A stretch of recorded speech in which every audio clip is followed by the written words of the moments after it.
Bismillahirrahmanirrahim. Assalamualaikum warahmatullahi wabarakatuh. Innal hamdalillah nahmaduhu wa nasta'inuhu wa nastaghfiruh. Wa na'udzu billahi min shururi anfusina wa min sayyiati a'malina. May yahdihillahu fala mudilla lahu wa may yudlil fala hadiya lahu.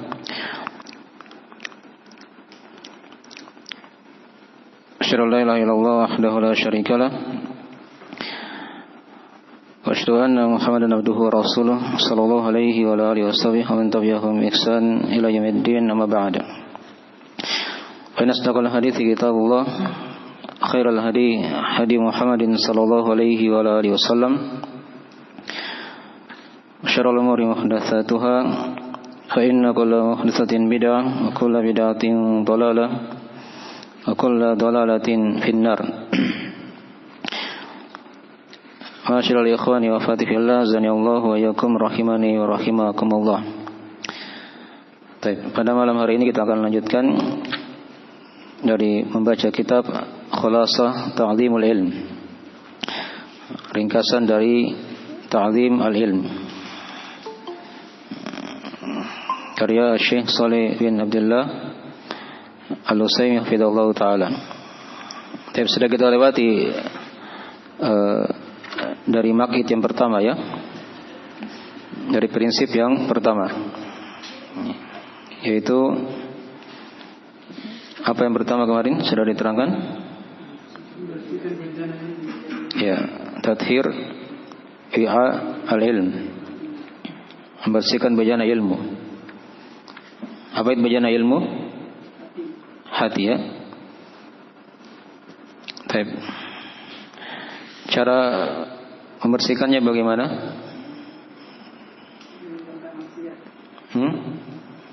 Syekh terangkan dua cara. Itu lain. Cara membersihkan hati bagaimana?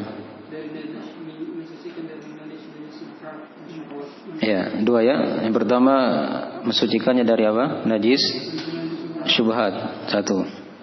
Yang kedua mensucikan dari najis syahwat. Itu dua ya. Baik. Apa di antara najis syubhat? Apa di antaranya? Najis syubhat. Ya, perputarannya itu kan pada kesyirikan atau bid'ah. Kalau syahwat ya, dosa-dosa besar ya, yang mengantar kepada atau yang berasal dari syahwat. Baik. Itu sudah diterangkan ya.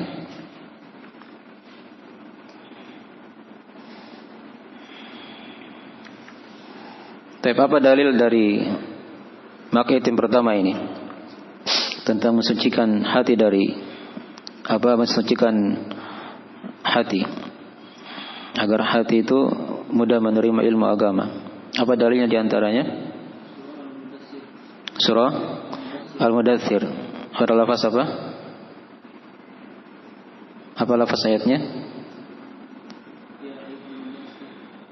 Terus yang mana? Al-Mudaththir itu banyak. Satu surah ada mungkin. Ayat yang mana itu yang padanya ada pembahasan ini? Apa lafaz ayatnya bunyinya? Hah? Wa thiyabaka fatahhir, dan pakaianmu sucikanlah. Pakaian apa di situ?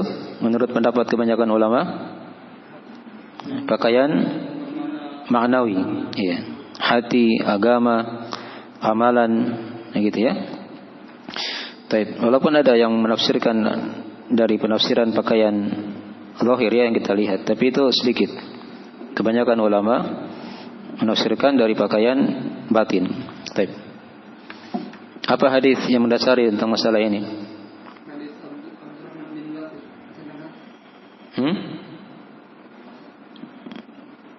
Kan ada kemarin disebutkan dua hadis. Satu aja di antaranya. Hadis siapa? Al-Bukhari Muslim. Riwayat siapa? Apa dari sahabat siapa? Bukan. Nu'man bin Bashir. Itu salah tulis itu. Inna fil jasadi mudghah idza saluhat salahal jasadu kullu wa idza fasadat jasadu kullu ala wa hiyal qalb. Ya. Ada hadis yang kedua, yaitu innallaha la yanzuru ila suwarikum wa amalikum walakin yanzuru ila qulubikum. Apa? Innallaha la yanzuru ila suwarikum wala ila amwalikum walakin yanzuru ila qulubikum wa amalikum. Ya, semuanya Allah tidaklah melihat pada bentuk-bentuk kalian atau harta-harta kalian, tapi yang dilihat adalah apa? Hati dan amalan kalian. Taib. Hadis yang pertama tadi bagus juga itu ya, dijadikan patokan. Dalam badan ini kan ada segumpal apa? Daging. Kapan dia baik, maka akan baik juga badannya. Kalau dia rusak, akan rusak juga apa? Badannya. Itulah hati. Taib. Itu sudah diterangkan ya. Baik, sekarang kita masuk di maqid yang kedua. Kata Syekh Hafizahullah Ta'ala, al-maqidul tsani, simpul yang kedua atau prinsip yang kedua, yaitu ikhlasu an-niyati fihi, yaitu ikhlas atau mengikhlaskan niat padanya dalam menuntut ilmu agama ya. Baik. Ini dari langkah yang kedua atau prinsip yang kedua seorang talabul ilm ketika dia ingin mempelajari ilmu agama. Setelah dia bersihkan hatinya dengan dua cara tadi itu ya sudah diterangkan. Dan yang kedua sekarang diterangkan masalah keikhlasan dalam belajar. Ini penting ya diperhatikan. Baik.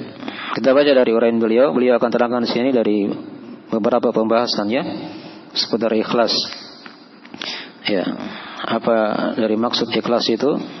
Kemudian dibawakan apa dalil-dalilnya, dan juga beliau bawakan sebagian dari kalam para ulama salaf seputar masalah ikhlas. Dan juga akan diterangkan nanti di sini bagaimana cara ikhlas dalam belajar. Kemudian juga akan diterangkan bagaimana dari kekhawatiran para ulama salaf akan hilangnya keikhlasan dalam mempelajari ilmu agama Allah Subhanahu wa taala ini. Baik. Ini masalah-masalah yang akan dibahas nanti ya di maqid yang kedua ini. Tapi kita lihat dari kalam beliau hafizahullah taala. Kata beliau, inna ikhlasal a'mali asasu qubuliha wa sullamu usuliha. Qala ta'ala, wa ma umiru illa liya'budullaha mukhlishina lahud-din hunafa. Wa fi sahihaini an Umar radhiyallahu anhu annahu qala anna Rasulullah sallallahu alaihi wa alihi wasallam qala al-a'malu binniyat atau al-a'malu binniyah wa likulli imrin ma nawa. Baik. Beliau terangkan di sini semuanya keikhlasan adalah atau mengikhlaskan amalan itu adalah asas ya dari pondasi sebab diterimanya amalan tersebut, dan dia merupakan langkah jalan untuk mengarah ke sana, menuju ke sana ya. Ya. Jadi kalau misalnya ingin diterima amalannya maksudnya, maka hendaknya seorang dia ikhlas dalam beribadah kepada Allah Subhanahu wa taala. Ya, di sini khususnya dalam mempelajari ilmu agama Allah Subhanahu wa taala. Ya, beliau bawakan sini dua dalil ya. Ini dasar pijakan di maqid yang kedua ini atau simpul yang kedua ini. Yang pertama ayat surah Al-Bayyinah, sudah sering kita hafal ya ayatnya. Wa ma umiru illa liya'budullaha mukhlishina lahud-din hunafa. Tidaklah mereka diperintah kecuali agar beribadah kepada Allah dengan mengikhlaskan agama itu hanya untuk Allah semata. Hunafa dalam keadaan hanif, ya, lurus di atas tauhid, di atas tauhid. Baik. Jadi ini dalil yang pertama ya. Ya, di situ syahidnya dia kan dikatakan wa ma umiru, tidaklah mereka diperintah, menunjukkan ya ibadah itu adalah hal yang diwajibkan. Wa ma umiru illa liya'budullah, atau ibadah itu dibangun di atas perintah ya. Nah, wa ma umiru illa liya'budullah, kecuali agar mereka beribadah kepada Allah. Nah, bagaimana cara beribadah kepada Allah? Diterangkan di situ. Mukhlishina lahuddin hunafa. Dengan cara dia mengikhlaskan ya untuknya agama atau amalan. Hunafa ya semata-mata hanya untuk Allah Subhanahu wa taala dan dia jauhi kesyirikan. Baik. Ini dalil segera sering kita dengarkan ya, ayat di surah Al-Bayyinah ini. Ini dalil tentang kewajiban ikhlas dalam beramal pada seluruh amalan, termasuk dalam mempelajari ilmu agama Allah Subhanahu wa taala. Berikutnya beliau bawakan dalil dari hadis. Di sini beliau bawakan hadis satu saja dalam sahihain, dalam sahih maksudnya sahih Al-Bukhari dan sahih Muslim ya. Nah, dari Umar radhiyallahu taala anhu. Ya, beliau berkata Rasulullah SAW bersabda, "Nam al-a'malu binniyah." Ya, wa likulli imri'in ma nawa. Amalan tergantung dengan niat. Dan setiap seorang itu akan mendapatkan pahala sesuai dengan apa yang dia niatkan. Ya. Dan ini lafaz hadis ya, ada diterangkan dalam riwayat yang lain dengan lafaz bin niyat dengan lafaz jamak. Amalan itu tergantung oleh niat-niatnya. Ya. Dan setiap orang akan mendapatkan pahala dibalas sesuai dengan apa yang dia niatkan. Baik. Sekarang ini juga jelas ya, dalil tentang keikhlasan. Ya. Karena amalan akan diterima oleh Allah kalau niatnya baik. Ya, itulah keikhlasan tadi ya yang dibahas di sini. Dan setiap orang akan mendapatkan pahala, akan dibalas sesuai dengan apa yang dia niatkan. Baik. Ya, beliau berkata setelahnya, wa masabaqa man sabaqa wala wasala man wasala minas salaf as-salihin illa bi ikhlasi lillahi rabbil alamin. Ya.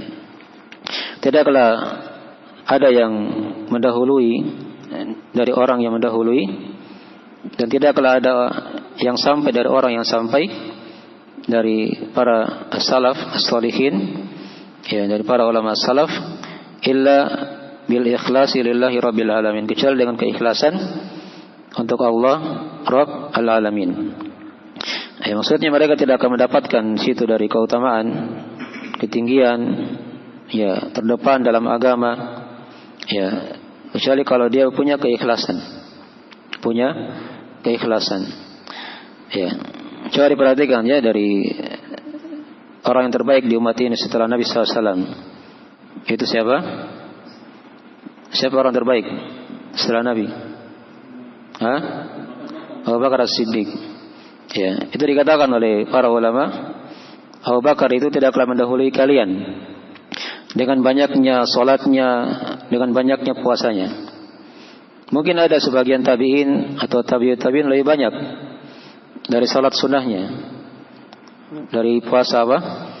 Sunnahnya. Tapi Abu Bakar As-Siddiq mendahului orang-orang ini itu dengan ma waqara fi qalbihi, dengan apa yang ada dalam hatinya. Itulah keikhlasan. Dengan itulah beliau unggul dibanding dengan yang lainnya, dibanding dengan sahabat-sahabat yang lain. Ya, dipahami ya? Ini dari contoh ya, dari para ulama salaf, ya, yang terdepan, menonjol, ya, sampai kepada puncak, ya, dari manusia yang terbaik setelah Nabi SAW, itu dengan keikhlasan. Itu contoh di panutan ya, seperti Abu Bakar As-Siddiq radhiyallahu taala anhu. Baik. Berikutnya kata beliau, hafizahullah taala, qala Abu Bakar Al-Marudhi. Ini bukan Abu Bakar As-Siddiq ya, lain lagi nih. Ini murid Imam Ahmad. Qala Abu Bakar Al-Marudhi rahimahullah taala, sami'tu rajulan yaqulu li Abi Abdullah, yani Ahmad bin Hanbal, wa dzakara lahu as-sidq wal ikhlas. Faqala Abu Abdullah, bihadza irtafa'al qaum. Ya. Berkata Abu Bakar Al-Marudhi ini dari salah seorang murid dari Imam Ahmad rahimahullah taala. Beliau berkata, saya mendengarkan seorang lelaki berkata kepada Abi Abdillah, yaitu Ahmad ibn Hanbal. Ini kunyah beliau ya, Ahmad bin Hanbal. Dan dia sebutkan di situ tentang kejujuran dan keikhlasan. Apa kata Imam Ahmad rahimahullah taala? Ya, kata beliau, bihadza irtafa'al qaum. Dengan inilah kaum itu akan menjadi tinggi, terangkat. Ya. Jadi mirip tadi ya dengan apa yang dikatakan sebelumnya. Dengan kejujuran, keikhlasan ini itu akan mengangkat dari kedudukan manusia di sisi Allah Subhanahu wa taala. Ya. Baik. Jadi sini beliau singgung kepada kita tentang manfaat dari keikhlasan itu. Ya, kalau mau digali dari manfaat keikhlasan sangatlah banyak ya. Tadi kan sudah disinggung oleh penulis, keikhlasan ini dari sebab diterimanya apa? Amalan di sisi Allah Subhanahu wa taala. Kemudian keikhlasan juga itu dari sebab yang menentukan besarnya amalan itu. Ya, besar kecilnya itu dikembalikan kepada apa? Keikhlasan. Nah, dipahami ya? Semakin besar keikhlasannya kepada Allah dalam beribadah, dalam mempelajari ilmu agama, maka akan semakin besar juga pahalanya di sisi Allah Subhanahu wa taala. Itu sudah dua ya, dari ayat dan hadis yang sudah diterangkan tadi. Dari keutamaan apa? Ikhlas. Apa tadi pertama? Ikhlas dari sebab diterimanya apa? Amalan. Syaratnya kan, di antaranya ikhlas, dan juga syarat yang kedua kan mutaba'ah. Kemudian yang kedua tadi apa? Dari keutamaan ikhlas dari sebab ya besarnya apa? Pahala di sisi Allah Subhanahu wa taala.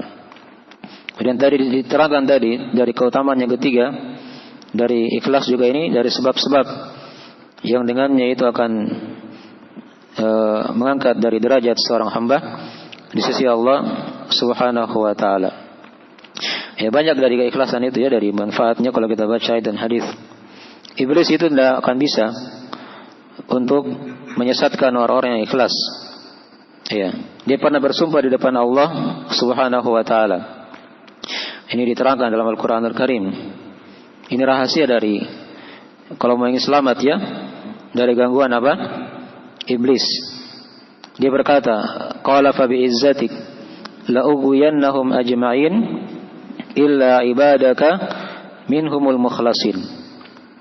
Kata iblis, demi keperkasaanmu ya Allah. Jadi dia akui Allah itu maha perkasa. Tapi dia orang apa? Dia dari makhluk yang apa? Yang kafir. Iya. Tapi dia tetapkan nama dan sifat Allah Subhanahu wa taala, tapi dia kafir. Dia bersumpah demi keperkasaanmu ya Allah, la ughwiyannahum ajma'in. Sungguh pasti dan pasti aku akan sesatkan mereka semuanya, Adam dan turunannya, kecuali satu kata dia, illa ibadaka minhumul mukhlasin, kecuali hamba-hambamu yang diberikan apa? Keikhlasan. Nah, jadi ini dari sifat dari hamba Allah yang tidak akan bisa dijerumuskan oleh iblis dan bala tentaranya. Akan memiliki sifat ini dalam belajar, dalam beramal, agar kita selamat dari apa? Gangguan syaitan. Dari gangguan syaitan. Dipahami ya? Ini yang beritahu syaitan sendiri ini. Ya, diabadikan oleh Allah dalam apa? Al-Qur'anul Karim. Iblis langsung yang beritahu, yang beri kabar seperti itu. Dan Allah abadikan dalam Al-Qur'anul Karim. Tapi itu diantara dari manfaat juga ya. Dari manfaat apa? Keikhlasan. Sebab seorang itu akan selamat dari gangguan apa? Syaitan. Perhatikan Nabi Yusuf alaihissalam. Ya, diceritakan dalam surah Yusuf ya. Ketika dia diajak oleh apa?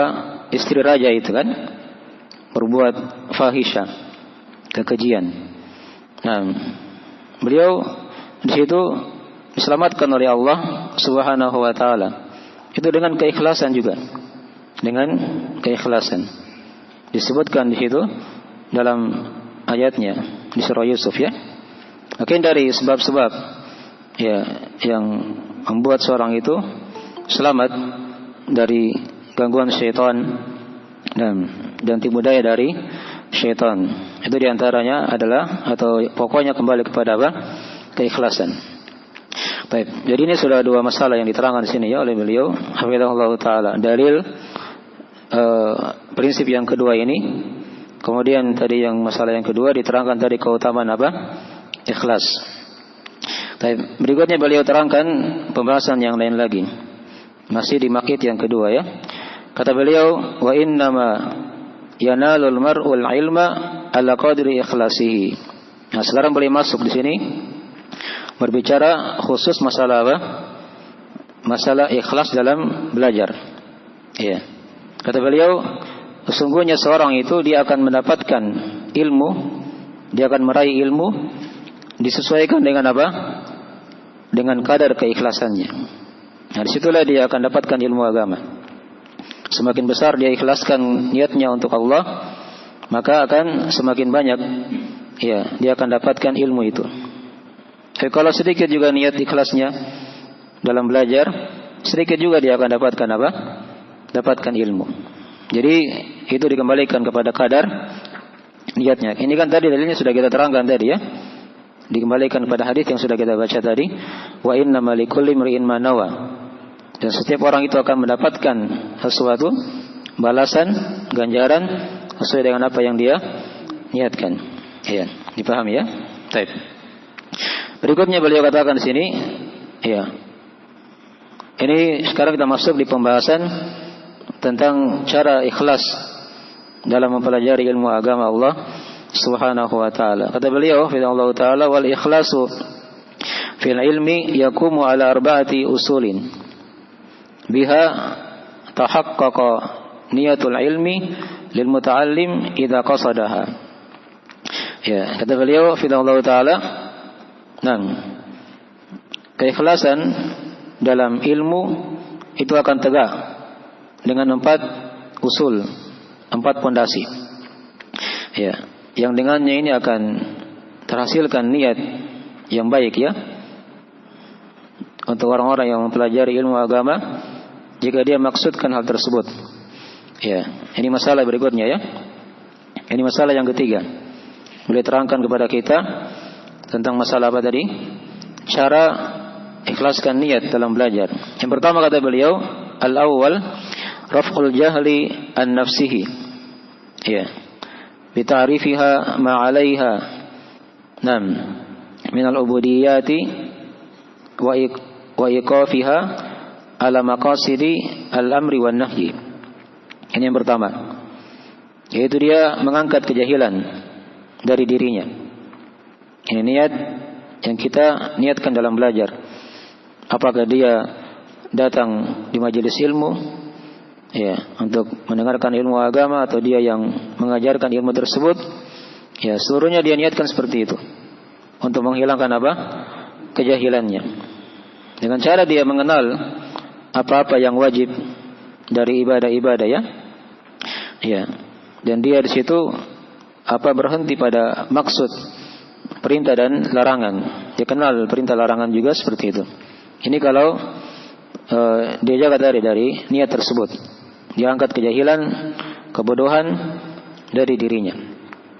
Tapi kemudian yang kedua kata beliau, ats-tsani raf'ul jahli anil khalqi bi ta'limihim wa irsyadihim. Ya, lima fihi salahu dunyahum wa akhiratihim. Yang kedua dari niat juga yang diniatkan bagi orang yang mempelajari ilmu agama, dia mengangkat kejahilan dari makhluk, ya, dari selainnya. Jadi tadi yang pertama diangkat kejahilan dari mana? Dirinya kan? Nah, kemudian yang kedua nanti dia niatkan juga, dia angkat kejahilan dari makhluk. Bagaimana caranya itu kata beliau? Ya, dengan mengajarkan ilmu kepada mereka, menunjuki mereka, ya, pada apa yang membawa kebaikan dunia mereka dan kebaikan akhirat mereka. Ya. Kalau bahasa lainnya di sini mungkin bisa dibahasakan dia belajar itu agar dia bisa ajarkan ilmu itu kepada orang lain. Gitu kan? Itu bahasa lainnya. Ya, dia angkat kejahilan orang lain dengan cara apa? Diajarkan ilmu tersebut, ditunjuki mereka kepada apa? Kebaikan. Ini niat. Diniatkannya dalam belajar. Kemudian yang ketiga kata beliau, as-salisu ihya'ul ilm wa khifduhu anid dhaya'. Ya, anid dhaya'. Ya, yang ketiga dari niat juga dalam belajar, yaitu dia niatkan untuk menghidupkan ilmu itu. Hidupkan apa? Ilmu. Ya, dan dia menjaganya dari hal yang akan menghilangkan dari ilmu tersebut. Ya. Kalau bahasa lainnya dia belajar, dia niatkan untuk membela syariat. Dihidupkan ilmu tersebut. Dia jaga dengan cara tadi ya. Nah, dia bela agama ini. Jika ada misalnya ada hal-hal yang ingin merusak dari agama Allah, maka dia bela ilmu tersebut agar agama tetap tinggi ya di tengah-tengah manusia. Kemudian yang keempat, yang terakhir yang terangkan oleh beliau, yaitu al-amal bil ilm. Dia niatkan untuk beramal dengan ilmu itu. Ya. Dia belajar itu untuk beramal. Karena amalan ini kan buah dari apa? Dari ilmu. Bagikan pohon kan? Kalau pohon itu hanya pohon saja, ya, tidak ada buahnya, ini kurang manfaatnya. Ya. Tapi kalau dia ada pohon, ada buahnya, itulah pohon yang bermanfaat. Pohon yang bermanfaat. Itulah pohon tauhid. Ya, diterangkan dalam surah Ibrahim ya. Di antara sifatnya pohon tersebut, tu'ti ukulaha kulla khinin bi'izni rabbiha. Ya, pohon ini dia datangkan buah-buahnya, ya, makanannya setiap saat dengan izin dari Allah Subhanahu wa taala. Itu dari apa? Dari contoh ya. Ilmu disertai dengan apa? Dengan amalan yang soleh. Ya, bagikan pohon ada buah. Dan ingat situ buahnya itu digambarkan dalam Al-Quran. Buahnya itu bukan berbuah hanya pada musimnya, tapi dia berbuah setiap saat. Ya, berbuah setiap saat. Setiap saat. Ya. Kalau diterangkan di ayat yang lain itu buahnya itu bukan satu macam. Pohon ini buahnya macam-macam. Ya, itu kan amalan soleh seperti itu.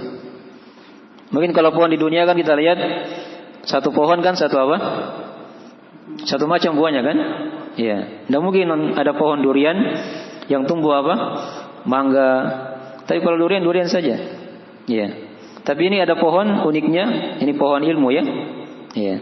Satu pohon berbuah di situ bermacam-macam buah-buahan. Ya. Dan uniknya lagi yang kedua, buah-buahan tersebut setiap saat hadir. Ya, bukan hanya musim saja berbuah, tapi setiap saat. Nah, itu dari contoh apa? Ilmu dibangun di atas apa? Atau amalan dibangun di atas ilmu. Ya. Dipahami ya? Ini 4 niat diterangkan ya oleh para ulama.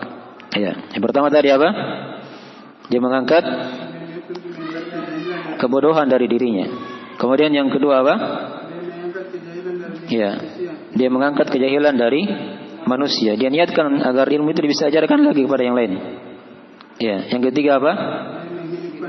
Dia belajar dengan niat untuk menghidupkan ilmu itu, menjaganya. Ya, dia bela agama Allah nanti. Yang keempat tadi, ya, dia belajar agar dia bisa amalkan ilmu tersebut. Dipahami ya? Baik. Ini metode ya dari keikhlasan. Ada lagi yang 5, dan yang kelima di situ bisa ditambahkan. Ini yang paling pokok sebenarnya tadi ya. Walaupun sudah disinggung tadi di pembahasan yang pertama ya. Itu dia belajar dengan niat dia harapkan dengannya wajah Allah Subhanahu wa taala. Itulah keikhlasan tadi. Dia belajar, dia niatkan mengharap wajah Allah Subhanahu wa taala. Ya.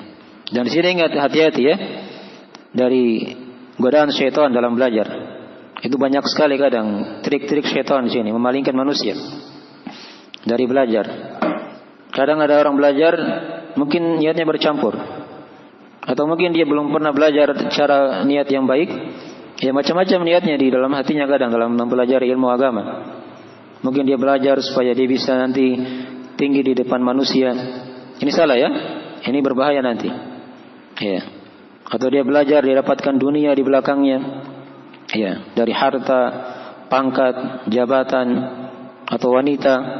Ya, ini dari niat-niat yang apa? Yang salah. Harusnya dihindari ini ya.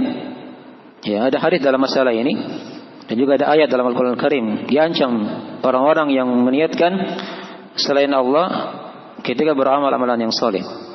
Ya. Man kana yuridul hayata dunya wa zinataha nuwaffi ilaihim a'malahum fiha wa hum fiha la yubkhasun. Ulaika alladziina laisa lahum fil akhirati illa an-nar wa habita ma sana'u fiha wa batilun ma kanu ya'malun. Ya. Di antaranya kata Allah dalilnya, siapa saja yang mengharapkan kehidupan dunia dan perhiasannya dalam beramal ya. Ya, kata Allah, nuwaffi ilaihim a'malahum fiha. Kami akan berikan, ya, kami akan penuhkan amalannya, ya, padanya, dan mereka tidak akan dikurangi. Ini fitnahnya di sini ya. Ketika dia beramal, dia harapkan apa? Selain Allah, dia harapkan dunia. Allah beri itu, tidak akan dikurangi. Tapi hati-hati kata Allah di akhirat. Mereka inilah orang-orang yang tidak akan mendapatkan di akhirat nanti kecuali apa? Neraka. Wa habita ma sana'u fiha, terhapus apa yang mereka telah amalkan. Wa batilun ma kanu ya'malun, dan batil apa yang mereka telah kerjakan. Ya, jadi ini hati-hati kadang ya. Kadang dia belajar niatnya memang untuk mendapatkan dunia, dikasih oleh Allah. Ya, dikasih jabatan, dikasih harta, dikasih apa yang dia inginkan begitu ya. Tapi ingat, ini sudah dipalingkan dia dari niat yang baik tadi oleh syaitan. Nah, maka dijaga niat-niat tadi yang sudah diterangkan ya. Ada 5 tadi, kalau mau ditambah yang kelima tadi yang lebih menyempurnakan perkara ini. Dia niatkan agar apa? Dia mengharapkan wajah Allah Subhanahu wa taala, negeri akhirat. Dipahami ya? Baik. Ya, mungkin waktunya sudah mau habis ya. Kita mungkin baru bahas di sini berapa masalah? 3 masalah dulu ya. Ya. Pertama tadi apa? Dalil tentang masalah ini ya. Ya, tentang masalah keikhlasan. Ayat hadis tadi sudah dibacakan. Yang kedua dari masalah apa?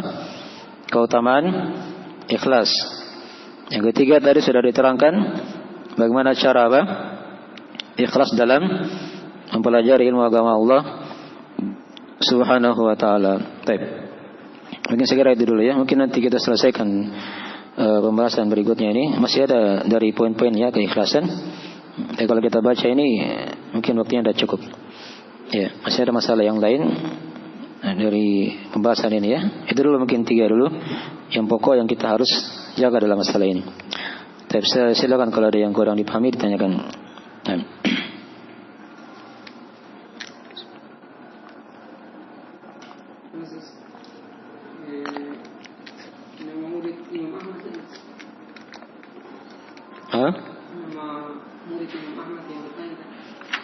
Iya tadi namanya kan siapa? Di sini tidak diterangkan ya, laki-laki kan. Tapi ini kan ada murid yang lain di situ ya. Di sini kan 2 orang disebutkan. Abu Bakar Al-Marudhi. Ya. Dan dia kan mendengarkan di situ seorang lelaki yang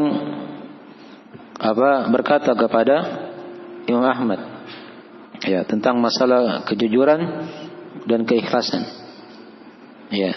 Ini secara umum ya, dalam belajar, dalam amalan-amalan yang lainnya juga seperti itu. Ya, dipahami ya? Dia jawab tadi apa? Bihadza irtafa'al qaum. Dengan itulah kaum itu akan terangkat. Ya, dengan keikhlasan tadi dan kejujuran. Ya, masuk di sini dalam mempelajari ilmu agama Allah Subhanahu wa taala. Karena dia kan dari ibadah. Ya, dari ibadah. Baik.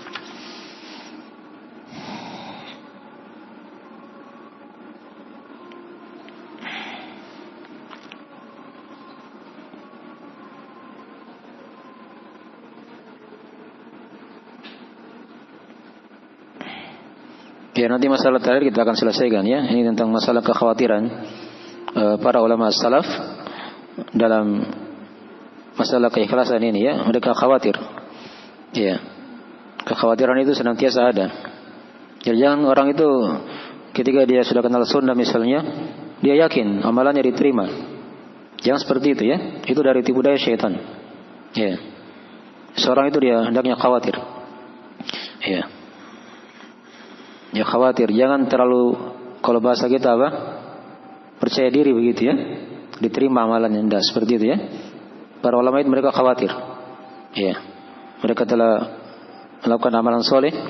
Ya, dengan bermacam-macam amalan soleh yang diamalkan, tapi di hati mereka ada kekhawatiran. Ya, nanti kita akan bahas nanti insyaallah taala di sesi berikutnya. Kalau kita bahas sekarang ini panjang ya. Dari contoh-contoh dari para ulama di sini yang beliau bawakan. Baik. Ini segera dulu ya, sudah masuk waktu. Kita akhiri majelisnya. Jika ada kurang mohon dimaafkan. Subhanakallahumma wa bihamdik, asyhadu an la ilaha illa anta, astaghfiruka wa atubu ilaik. Assalamualaikum warahmatullahi wabarakatuh.